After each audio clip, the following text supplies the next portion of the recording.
Hello. आज हम लोग जो करेंगे वो है second topic, that is concept of business. जैसे हम लोग ने पहला टॉपिक किया था इंट्रोडक्शन टू बिजनेस, तो ये है सेकंड टॉपिक, ये है कंसेप्ट ऑफ बिजनेस। यहाँ पे क्या लिखा गया है, let's see. The term business originates from the word busy, which means being engaged in regular activities। हम लोग का जो ये बिजनेस का टर्म, ये टर्म कहाँ से आया हुआ है? ये टर्म आया हुआ है ये वर्ड बिजी यहाँ से, जो है कि हम लोग का रेगुलर जो एक्टिविटीज़ में हम लोग एंगेज रहते हैं, तो वहाँ से ये टर्म आया हुआ है busy. In a specific sense, business refers to the regular occupations that involve buying, producing or selling goods and services with the primary purpose of earning profits while satisfying human needs। यहाँ पे एक बहुत बड़ा sentence दिया गया है। Let's break the sentence into the parts and see that what does it mean.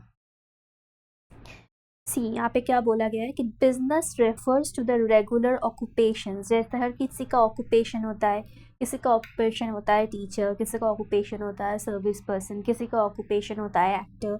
तो business क्या है? इनमें से एक रेगुलर ऑक्यूपेशंस है जो इन्वॉल्व क्या करता है, बाइंग को इन्वॉल्व करता है। जैसे आप कोई चीज़ खरीदते हो तो बाइंग को इन्वॉल्व करता है। प्रोड्यूसिंग, जैसे आप कोई चीज़ बना रहे हो, आपका कोई मैन्युफैक्चरिंग कंपनी है, आप कुछ चीज़ प्रोडक्शन कर रहे हो, जैसा पेन हो गया, मे बी क्लोथ्स हो गया, कोई मर्चेंडाइज हो गया जो आप प्रोड्यूस कर रहे हो, तो प्रोड्यूसिंग। और सेलिंग ऑफ गुड्स, जैसे आप कोई डायरेक्ट मैन्युफैक्चर का कोई बिजनेस नहीं है, आप कोई थर्ड पार्टी हो कि आप किसी मैन्युफैक्चरर से जाके किसी चीज़ को खरीदते हो और उसके बाद आप जाके वो डायरेक्ट सेलिंग करते हो, तो that is called goods and services.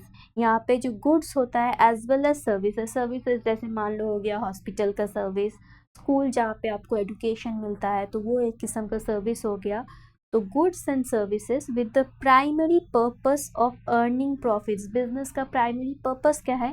Earning profits. जैसे हम लोग कोई बिजनेस ट्रांजैक्शंस करते हैं, जैसे मान लो कि आपने 50 रुपये का आम खरीदा एक मैन्युफैक्चरर से और आप वो बेच रहे हो दुकान पे जाके मे बी 100 रुपये में, तो क्या आप क्या कर रहे हो? आप एक प्रॉफिट अर्न कर रहे हो ना, कि ये 50 का आपने खरीदा और आप जाके 100 में बेच रहे हो, तो आप क्या कर रहे हो? आप एक्चुअल प्राइस से आप डबल प्रॉफिट अर्न कर रहे हो। तो इसका बिजनेस का प्राइमरी पर्पस क्या होता है? ये होता है कि earning profits while satisfying human needs.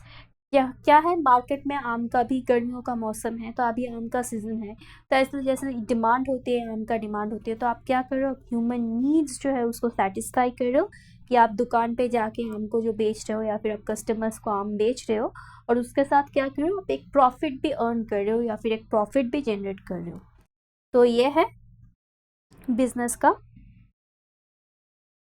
Main theme, जैसे हम लोग ने पढ़ा, ये डेफिनेशन है। अब आगे चलते हैं, आगे क्या है? Business activities fall under the category of economic activities which are performed to earn livelihood as opposed to non-economic activities that are done out of love, sympathy and patriotism।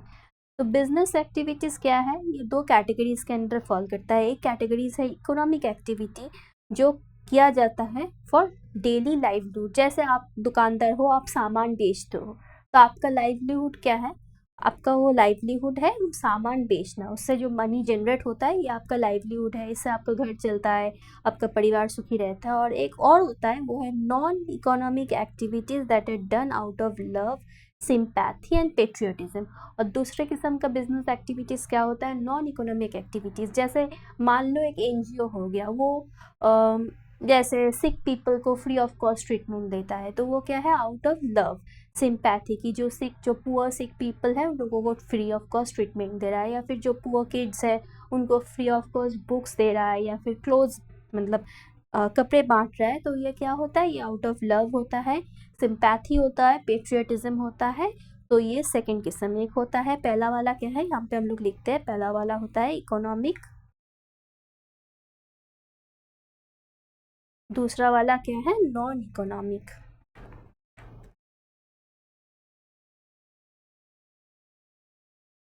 तो ये दो किस्म का बिजनेस ट्रांजैक्शंस होती है, एक economic, एक non economic. यहाँ पे शॉर्ट पॉइंटर्स आपको रिमाइंड करना क्या है? जैसे पहला पॉइंटर यहाँ पे दिया हुआ है, business originates from the word busy.